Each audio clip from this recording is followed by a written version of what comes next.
Olá a todos, meu nome é Jorge Malheiro, estou aqui para falar-vos um bocadinho da nova medicina germânica. Basicamente, a nova medicina germânica são conhecimentos que nos levam um bocadinho a refletir sobre tudo aquilo que temos como a medicina desde o seu princípio. Isto porquê? Porque a medicina germânica é baseada nos conhecimentos do Dr. Hammer, portanto, um médico cientista, e que tem como base uma experiência dramática na sua vida, que foi a morte do seu filho. Portanto, o Dr. Hammer tinha quatro filhos, mas um deles, o Dirk, com 18 anos de idade, acabou por ser baleado num evento, e ficou em coma durante cerca de 2 meses e, passado esse período, acabou mesmo por falecer. Ora, perante esse falecimento do Dirk, isto foi em Itália, o Dr. Hammer voltou para a sua cidade, em Tübingen, na Alemanha, onde exercia a profissão médica, e ao final de 2 meses, 3 meses, apareceu-lhe e foi-lhe diagnosticado um cancro num testículo, e à sua esposa, também médica, um cancro no ovário. O Dr. Eber achou que tudo isso não seria um acaso, seria estranho que fosse o acaso, o porquê da morte do filho, o porquê do cancro nos órgãos reprodutores, e então, estando ele na Universidade de Tübingen, na parte de medicina, eh, tentou perceber um bocadinho mais o que é que poderia estar por trás destes acontecimentos. E então chegou a uma conclusão, que é isso que eu venho partilhar hoje convosco, é que nada acontece por acaso, ou seja, o nosso corpo é de tal maneira perfeito, a biologia está de tal maneira correta, que a teoria ou a lógica de o doente, o saudável, o azar de ter isto, o azar de ter aquilo, não tem qualquer cabimento dentro da nova medicina germânica, e segundo o Dr. Hammer, não tem qualquer cabimento dentro da nossa espécie ou de qualquer outra espécie. Então, aquilo que o Dr. Hammer fez foi tentar perceber o que é que aconteceu com outros pacientes que tinham o mesmo cancro que ele, e então percebeu que por trás existia sempre uma causa praticamente igual, ou pelo menos que os contornos fossem e eram muito iguais aos dele. Então, a partir daí, e do seu conhecimento, ele acabou por fazer e desenvolver aquilo que nós chamamos hoje de 5 leis de Hammer. As 5 leis de Hammer são 5 leis básicas e que permitem, através do conhecimento delas, perceber se estamos ou não num conflito, quais são as regras para que esse conflito exista, e então aí sabemos que estaremos ou poderemos estar a desenvolver qualquer tipo de reação perante um conflito que nos aparece no meio ambiente. Estes conflitos seriam aquilo que nós sempre tivemos desde o início e que nos fazia sobreviver perante um ataque do animal, perante um ataque de uma outra tribo, perante a escassez de alimento, perante a falta de oxigênio com qualidade respirável. Portanto, tudo aquilo que a natureza nos possa fazer para nos criar algum problema, nós temos mecanismos próprios que se vão readaptar para que possamos então sobreviver perante essas condições. E foi então assim que o Dr. Hammer traçou as 5 leis de Hammer. As 5 leis de Hammer, desde logo, obedecem, por exemplo, à lateralidade, se eu sou destro, se eu sou canhoto. Portanto, não há pessoas ambidestras, ou somos destros ou somos canhotos de nascença. Curiosamente, a primeira divisão celular é responsável por definir desde logo se eu vou ser destro ou canhoto. Portanto, vejam só a importância que tem a lateralidade. E a partir de sabermos realmente a lateralidade, então temos que a mão condutora, não é? Para os destros é a direita, para os canhotos é a mão esquerda, é a mão que está relacionada com o nosso pai e com o trabalho. Ora, pois a mão esquerda, isto para os destros, a direita para os canhotos, é a que comanda a parte de casa e a parte também da mãe. E então a partir daí temos desde logo uma diferenciação e uma percepção, porque quando estamos a falar ou quando estamos a tentar identificar algo que temos logo que perceber de que parte do corpo é que está a acontecer, para tentarmos perceber o, realmente onde é que vem, qual é a origem desse conflito, de onde é que vem esse conflito, e para podermos perceber o porquê. Portanto, esta é logo a primeira condição. Além disso, o Dr. Hammer diz e deixa claro que para existir um conflito, nós temos que receber um choque. Tem que ser um choque, tem que ser algo inesperado, tem que ser algo que não temos resolução, e que vivemos sozinhos. Eu quando digo vivemos sozinhos esse conflito, não quer dizer que não haja mais pessoas com o mesmo conflito, a questão é que estamos completamente focados só naquele conflito, e isso acontece-nos muitas vezes, é quando aconteceu algo e nós estamos constantemente a tentar arranjar uma resolução lógica para o problema. Porque é que eu fiz assim, porque é que eu fiz assado, se calhar se fosse assim, se calhar fosse assado. Portanto, estamos aqui num beco sem saída, não é? E depois quando vamos dormir, isso amplia e continua, porque realmente vamos para a cama, também não conseguimos dormir porque estamos a batalhar no mesmo problema, e quando finalmente adormecemos é o nosso cérebro que vai ter essa função, que é arranjar um problema para aquilo que está a acontecer. Eh, e então, a partir do momento em que isso acontece, nós entramos numa chamada fase fria. A fase fria é característica por, precisamente, estarmos mais frios corporalmente, em termos de temperatura, mas também porque acabamos um bocadinho por não ligar também às outras pessoas, estamos um bocado mais isolados porque estamos a viver aquele problema e estamos a tentar arranjar uma solução para aquele problema. É uma fase em que perdemos apetite, comemos menos, portanto também perdemos peso. Temos menos horas de sono, para quê? Para termos mais tempo para resolver o problema. Imaginemos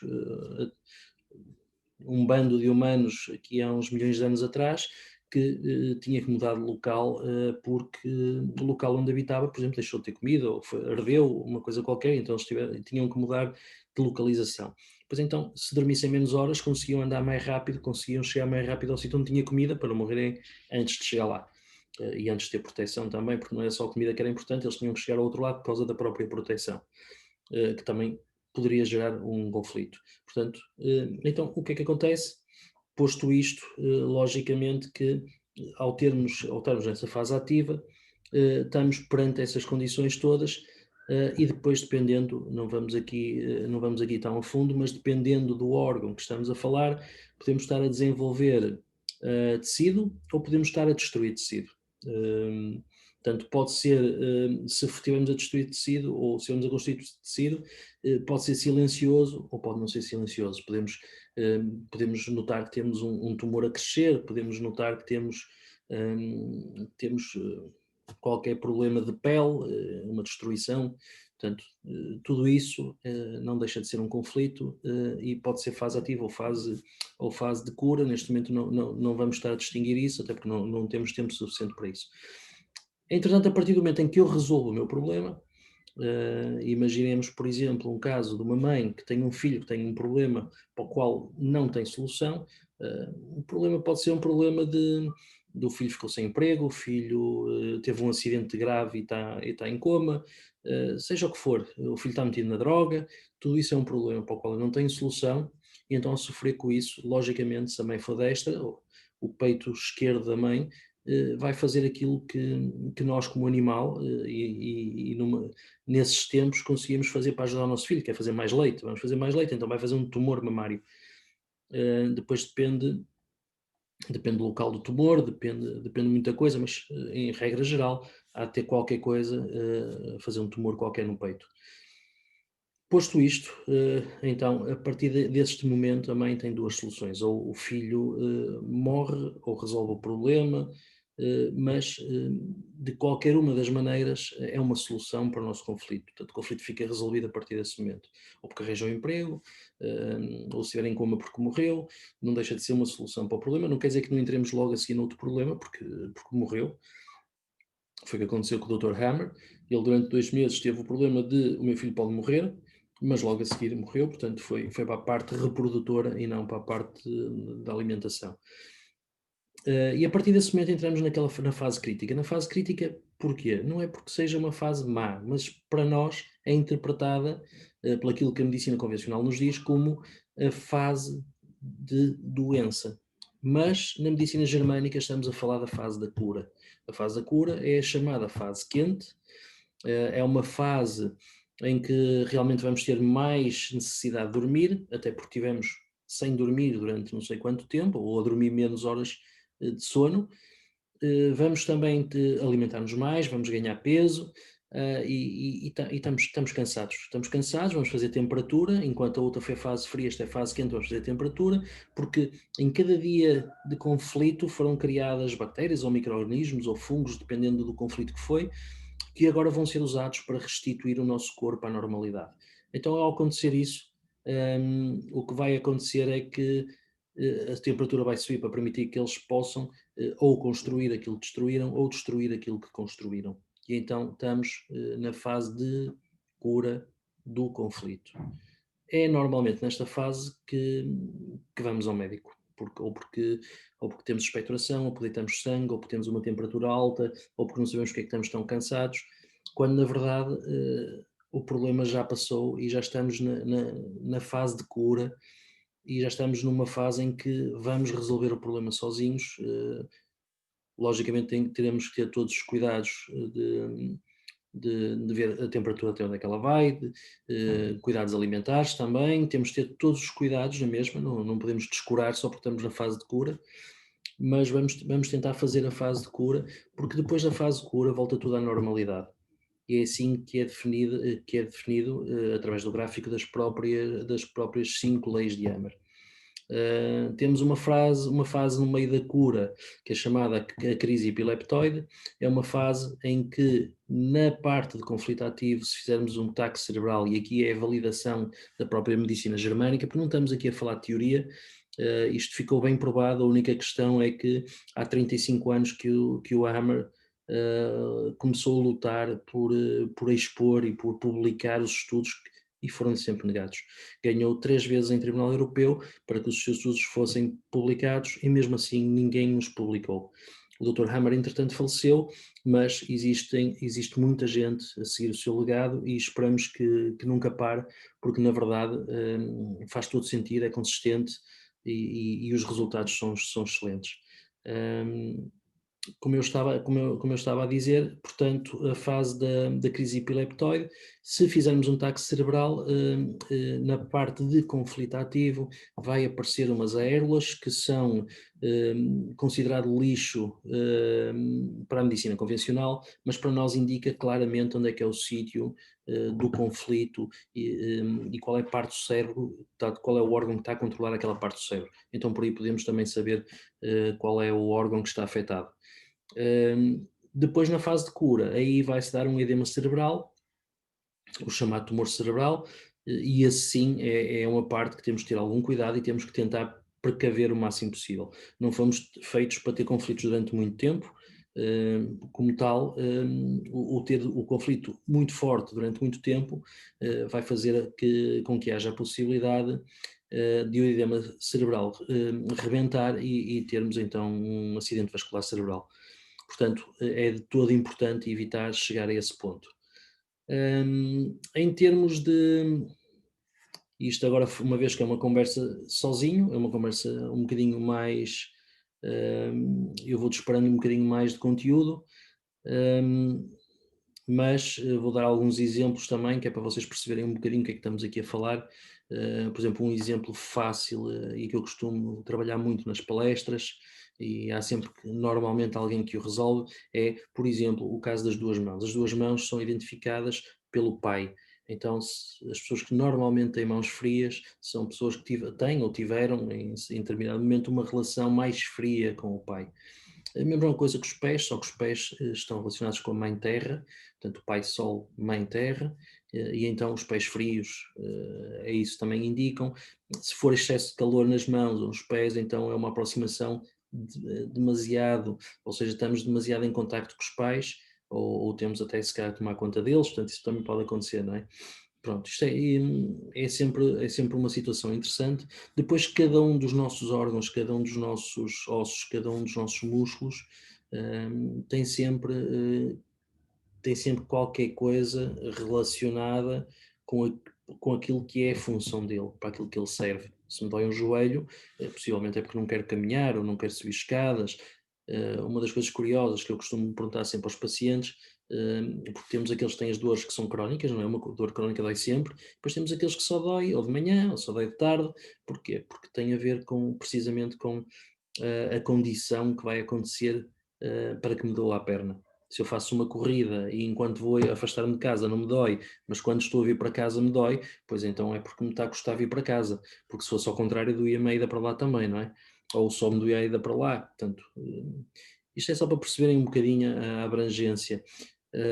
Aquilo que eu faço em termos de terapias, basicamente é sabendo o que é que está por trás de cada conflito, portanto, quando o paciente me traz qual é a condição que tem, é tentar primeiro perceber se estamos numa fase de cura ou numa fase de conflito, pois estando numa fase de cura, aquilo que vamos fazer é fazer, fase de cura não, peço desculpa, estando numa fase de conflito, aquilo que vamos fazer é fazer com que a pessoa passe para a fase de cura, dependendo logicamente também do tempo que tenha o conflito.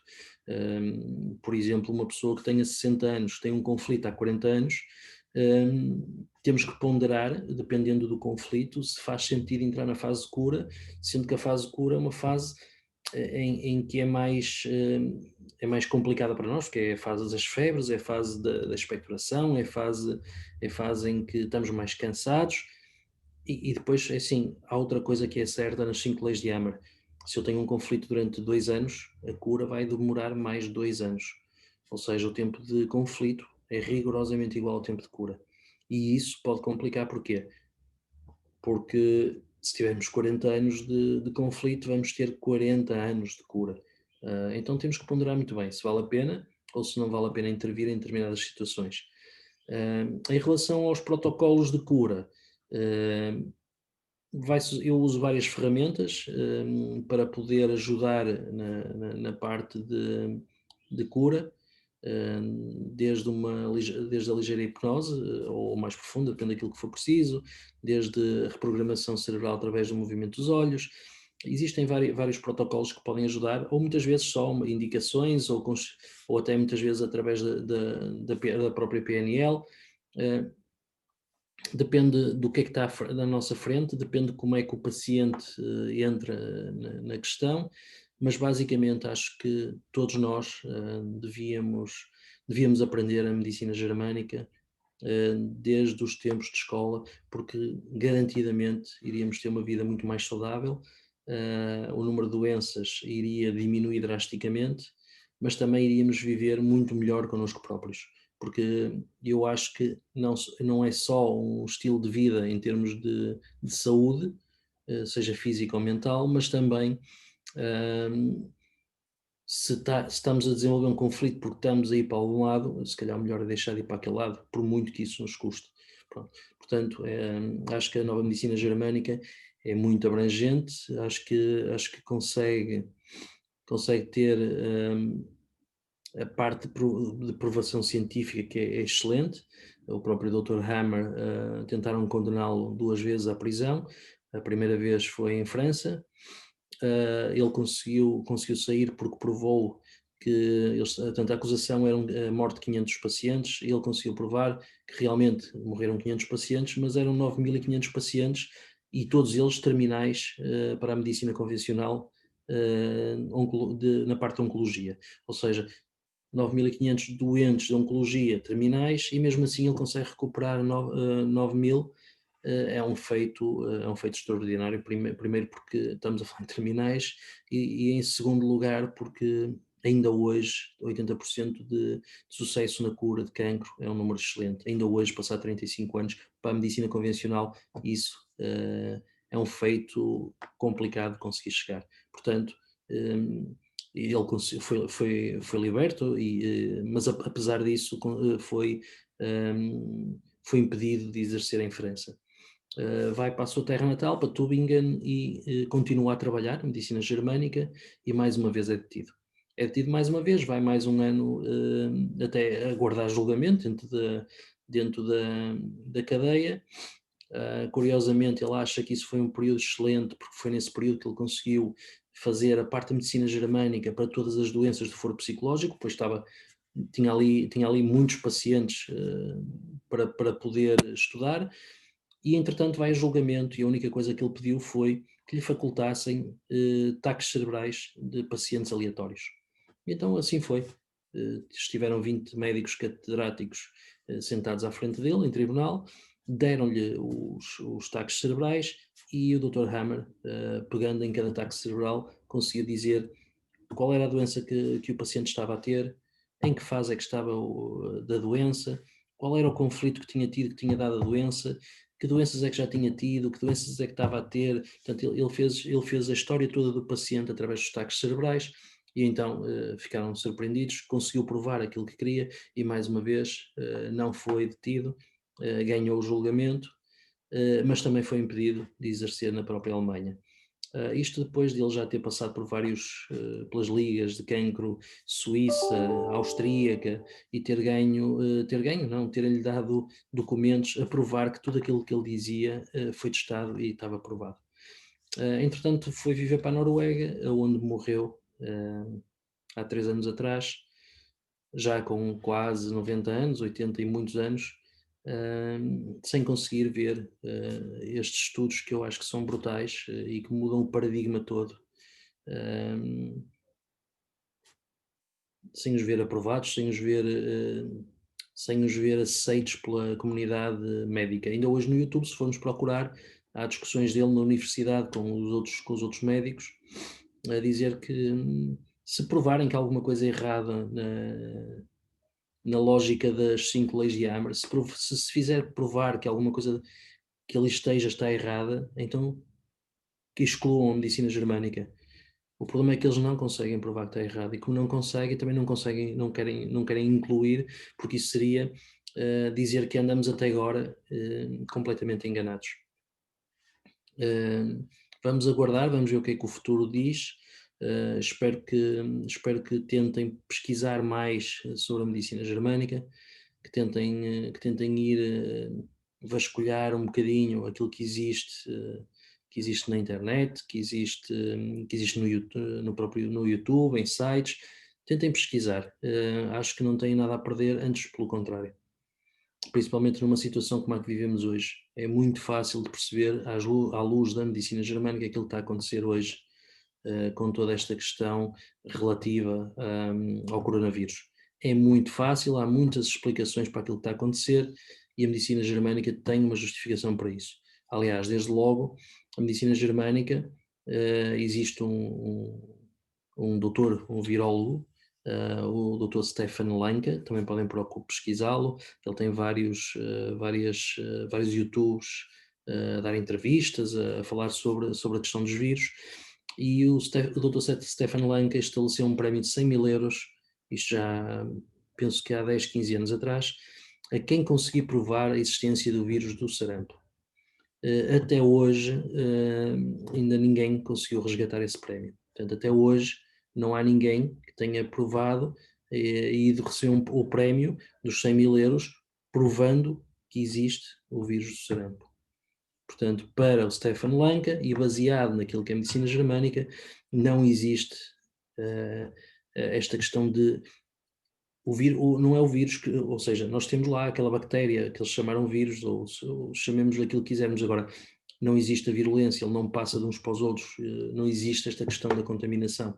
É uma contaminação muito mais, é um bocadinho como a constipação e como a própria gripe, não é? De resto, os números que nos saem todos os dias, não é? Neste momento estamos com números altíssimos, mas também é preciso ver que duplicamos ou triplicamos o número de testes efetuados, portanto seria normal ter mais gente infectada se triplicamos a quantidade de testes, até porque ao aumentar a quantidade de testes estamos a aumentar a quantidade de falsos positivos, portanto pelo menos esses tinham que aparecer. Mas pronto, vejam aquilo que puderem, pesquisem, qualquer dúvida também é uma questão de procurar por mim, e qualquer coisa estou a vosso dispor. Muito obrigado e boa tarde.